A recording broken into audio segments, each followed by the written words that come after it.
मित्रांनो, स्वागत आहे तुमचं प्रीती अकॅडमी या आपल्या YouTube चॅनलवर। आज आपण क्लास 8 हिस्ट्री याचा चॅप्टर नंबर 11 हा आपण बघणार आहोत।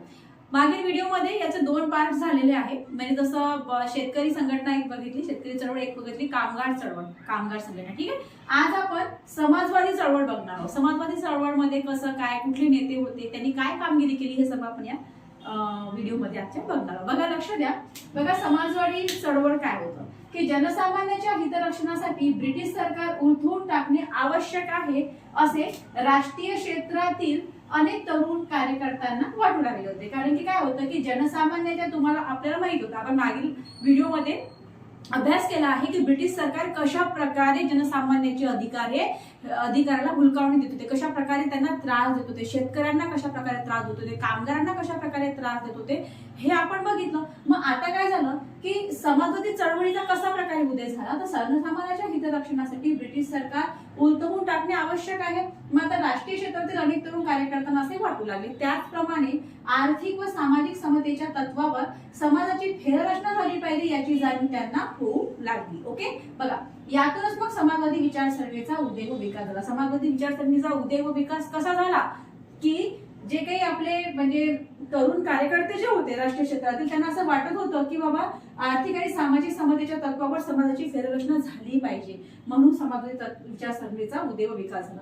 आता राष्ट्रीय सभेतील समाजवादी तरुणांनी मग काय केलं की नाशिकच्या तुरुंगामध्ये असताना राष्ट्रीय सभेच्या अंतर्गत समाजवादी पक्ष स्थापण्याचा निर्णय त्यांनी घेतला आणि या निर्णयानुसार मग 1934 साली काँग्रेस समाजवादी पक्षाची स्थापना ही करण्यात आली। मात्र याच्यामध्ये कोण कोण होतो, आचार्य नरेंद्र देव, जयप्रकाश नारायण, मीनू मसानी, डॉक्टर राम मनोहर लोहिया इत्यादी नेते यामध्ये होते। 1942च्या छोडो भारत जो काही आंदोलन झालं होतं, त्या आंदोलनामध्ये समाजवादी तरुण अग्रभागी होते। कार्ल मार्क्स यांनी त्यांचा साम्यवाद यांचा परिचय भारतीयांना होऊ लागला होता। लोकमान्य टिळक यांनी 1881 मध्येच काय केलं, मग मार्क्स विषयी लेख लिहिला हा होता। बघा, इथे बघू थोडंसं। पहिल्या महायुद्धानंतर काय झालं की भारतामध्ये साम्यवादाचा प्रभाव जाणवू लागला होता। मानवेंद्रनाथ रॉय यांचा आंतरराष्ट्रीय साम्यवादी चळवळीमध्ये सक्रिय सहभाग होता। 1925 साली काय झालं की भारतामध्ये साम्यवादी पक्षाची स्थापना झाली। हे महत्त्वाचं आहे, आपल्याला लक्षात ठेवावं लागेल। त्याच्यानंतर कामगारांच्या व शेतकऱ्यांच्या लढाऊ संघटना उभारण्याचे कार्य साम्यवादी तरुणांनी केले। ओके, बघा, सरकारला या चळवळीचा धोका वाटू लागला, म्हणून मग त्यांनी काय केलं माहितीये का, श्रीपाद अमृत डांगे झालं, केशव निळकंठ जोगळेकर यांना मग पकडण्यात आले। ओके, त्यांच्यावर मीरत येथे चालवण्यात आला खटला आणि म्हणून त्याला मीरत कर खटला असे म्हटले जाते। आणि मीरत खटल्यानंतरही कामगार चळवळीवर साम्यवादाचा प्रभाव कायम राहिला। इथे संपलं। बघा, आपण एकदा परत रिपीट करूया म्हणजे तुमच्या लक्षात येईल नेमकं मी काय सांगण्याचा प्रयत्न तुम्हाला करते। बघा, आपण समाजवादी चळवळ बघत आहे। मग काय होतं माहितीये का की जनसामान्याच्या हितरक्षणासाठी ब्रिटिश सरकार उलथवून टाकणे, हे तरुण कार्यकर्त्यांना वाटत होतं की ब्रिटिश सरकार उलथवून टाकणे फार गरजेचं आहे। ओके, म्हणूनच काय झालं माहितीये का की त्या समाजवादी चळवळीची समाजवादी विचारसरणीचा उदय आणि विकास झाला। ओके, मग आता काय झालं की राष्ट्रीय सभेमध्ये जे काही समाजवादी तरुण होते ते नाशिकच्या तुरुंगामध्ये असताना राष्ट्रीय सभेच्या अंतर्गत साम्यवादी पक्ष स्थापण्याचा निर्णय घेतला। मग काय झालं की 1934 साली काय झालं माहितीये का की काँग्रेस समाजवादी पक्षाची स्थापना करण्यात आली। 1934 मध्ये काँग्रेस समाजवादी पक्षाची स्थापना करण्यात आली। ओके, लक्षात ठेवायचं।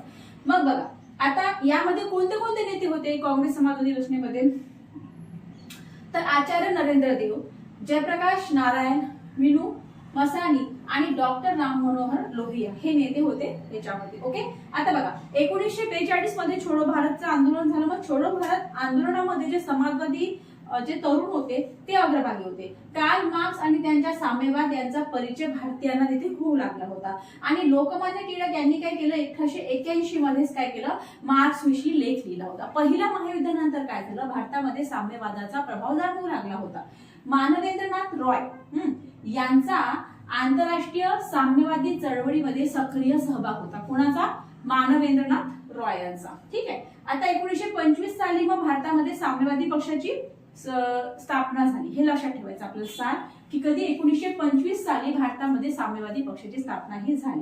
कामगारांच्या व शेतकऱ्यांच्या लढाऊ संघटना उभारण्याचे कार्य साम्यवादी तरुणांनी केले. मग साम्यवादी तरुणांनी काम काय केले? ओके, कुठले काम केले हे लक्षात ठेवायला पाहिजे की कामगारांच्या आणि शेतकऱ्यांच्या लढाऊ संघटना उभारण्याचे काम कोणी केले? तुमच्या साम्यवादी तरुणांनी केले. ठीक आहे. मग आता सरकारला या चळवळीचा धोका वाटू लागला, म्हणूनच सरकारने काय केलं की श्रीपाद अमृत डांगे, केशव नीलकंठ जोगळेकर यांना त्यांनी पकडले आणि मिरज येथे खटला चालवण्यात आला. म्हणूनच त्याला मिरज कट खटला असं म्हटलं आले. आणि हा खटला झाला तरी सुद्धा कामगार चळवळीवर साम्यवादाचा प्रभाव हा कायम राहिला. ओके, आलं लक्षात तुमच्या? ही समाजवादी चळवळ आहे.